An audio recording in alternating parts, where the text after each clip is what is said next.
Welcome to Fresh Talk News Channel. Today, we bring you the latest breaking news. Oxon Hill, MD, AP, President Donald Trump is making headlines again, boasting about his administration's unprecedented efforts to downsize the federal workforce. Speaking at the Conservative Political Action Conference, CPAC, Trump declared that nobody's ever seen anything like this, as thousands of federal employees face termination under his sweeping reforms. Addressing an enthusiastic crowd just outside Washington, Trump vowed to forge a lasting political majority that will reshape American politics for generations. He emphasized that voters had given him a clear mandate to overhaul the government, secure the US-Mexico border, and extend tax cuts central to his previous administration. In a fiery, campaign-style speech, Trump predicted continued Republican victories, defying historical trends that often see a president's party struggle in midterm elections. "I don't think we've ever been at this level," he asserted confidently. One of Trump's boldest moves involves tech billionaire Elon Musk, who has been empowered to assist in the federal downsizing efforts. Musk announced on X, formerly Twitter, that all federal employees would soon receive an email requiring them to summarize their weekly accomplishments or risk being considered as having resigned. Later, federal workers across various agencies received an email titled, "What did you do last week?" asking for a 5-bullet summary of their tasks, with a strict deadline of Monday at 11:59 p.m. ET. Beyond workforce cuts, Trump signaled a tougher stance on immigration, announcing that the U.S. Agency for International Development, USAID, had been significantly downsized, with Customs and Border Protection (CBP) taking over its Washington office. "The agency's name has been removed from its former building," he declared. In a surprising turn, Trump also revisited an old promise to audit the U.S. gold reserves at Fort Knox. "Would anybody like to join us?" he teased, drawing cheers from the audience.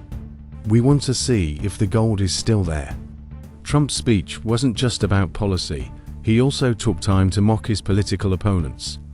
He jeered at President Joe Biden and mispronounced the first name of former Vice President Kamala Harris, chuckling, "I haven't said that name in a while." He even used an expletive to describe Biden's handling of the border, despite acknowledging that evangelical supporters had urged him to avoid foul language. International relations and Ukraine war. On the global stage, Trump made waves by meeting with Polish President Andrzej Duda and Argentine President Javier Milei at CPAC. He praised Duda as a fantastic man, and noted that Milei was a MAGA guy, to make Argentina great again. However, Trump's most controversial move came in his handling of Ukraine-Russia tensions.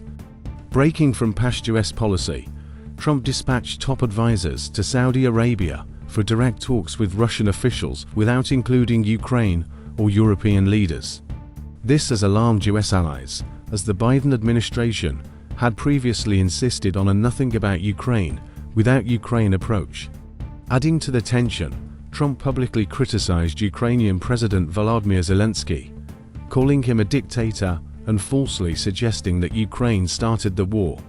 However, in a rare admission, Trump later acknowledged that Russia was the aggressor in the conflict. Despite these controversies, Trump remains optimistic about striking a peace deal.